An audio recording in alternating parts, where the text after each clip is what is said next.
हम सब जानते हैं ऐसी कई बातें भागवत गीता में है जिसे लोग हजारों सालों के बाद भी आज तक पढ़ रहे हैं।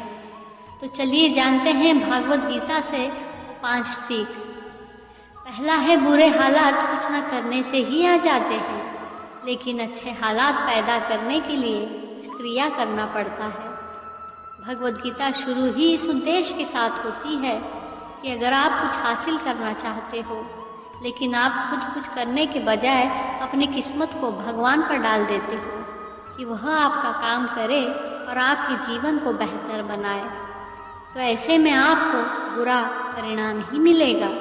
बिल्कुल वैसे ही जैसे कि आपको गंदा होने के लिए कुछ नहीं करना होता है, बस बैठे रहो और आप गंदे हो जाओगे। लेकिन साफ रहने के लिए आपको अपनी जगह से उठना पड़ेगा, स्नान घर में जाना पड़ेगा और स्नान करना पड़ेगा। ऐसा इसलिए क्योंकि हमारा शरीर विश्व विकार से लड़ रहा है, और यदि कोई व्यक्ति निष्क्रिय हो जाता है, वह व्यक्ति अपने जीवन के हर पहलू में हारता रहता है।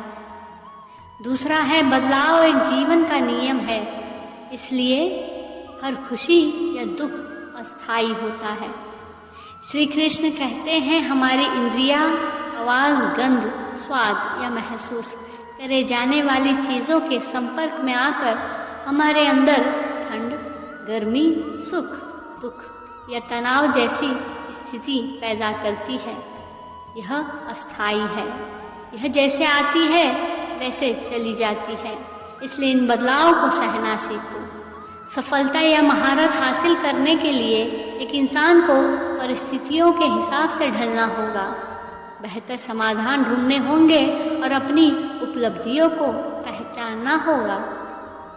इसलिए बदलाव को स्वीकार करो और हर परिस्थितियों में खुद को मजबूती से स्वीकार करना सीखो। तीसरा है, अपना ध्यान अपने काम पर रखो, उससे मिलने वाले फल पर नहीं। यहाँ पर लक्ष्य बनाने की बात की जा रही है। ज़्यादातर लोग ये तो तय कर लेते हैं कि उन्हें क्या प्राप्त करना है, लेकिन वह कभी भी अपने लक्ष्य के रास्ते में आने वाले मुसीबतों को पार नहीं कर पाते। यहाँ तक कि महाभारत में भी जब द्रोणाचार्य अपने छात्रों को तीरंदाजी सिखा रहे होते हैं, तो वह उन्हें कहते हैं कि वह पेड़ पर रखी चिड़िया की आंख पर निशाना लगाना है, और फिर वह अपने शिष्यों से पूछते हैं कि उन्हें क्या दिख रहा है। किसी ने कहा कि उन्हें डाली पर बैठी चिड़िया दिख रही है, तो किसी ने बोला पूरा पेड़ और उस पर बैठी चिड़िया।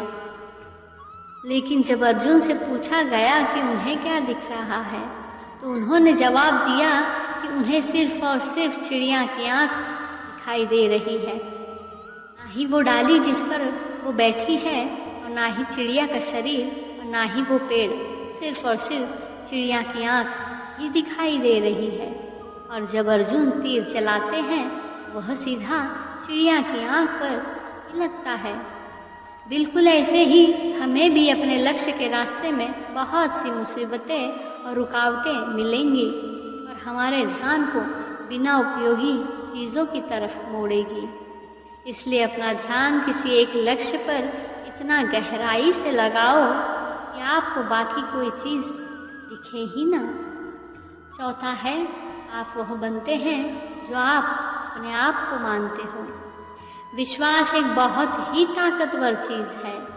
एक बीमार इंसान को भी ठीक कर सकती है, एक दुखी इंसान को खुश रख सकती है, और नाकामयाब इंसान को तरक्की भी दिला सकती है। हर इंसान पहले अपने दिमाग को यह विश्वास कराता है कि वह कुछ बड़ा करने के लायक है, और उसके बाद ही उसमें वह लक्ष्य प्राप्त करने की हिम्मत आती है।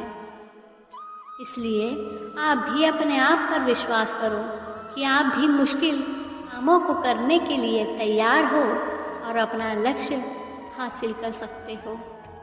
आप अपने डर को काबू करो, क्योंकि आप वही बनते हो जो आप अपने आप को मानते हो। पांचवा है, कायरता और डर सफलता के दुश्मन है।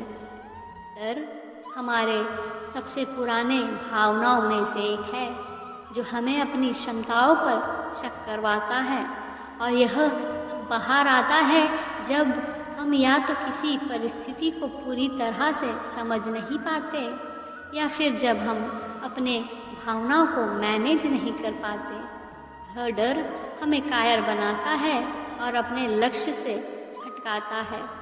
इसलिए हमेशा बुद्धि और ज्ञान का पीछा करो, क्योंकि यही दो चीज़ें हैं जो हमें विपरीत परिस्थिति में बहुत ज़्यादा सहायता करती है।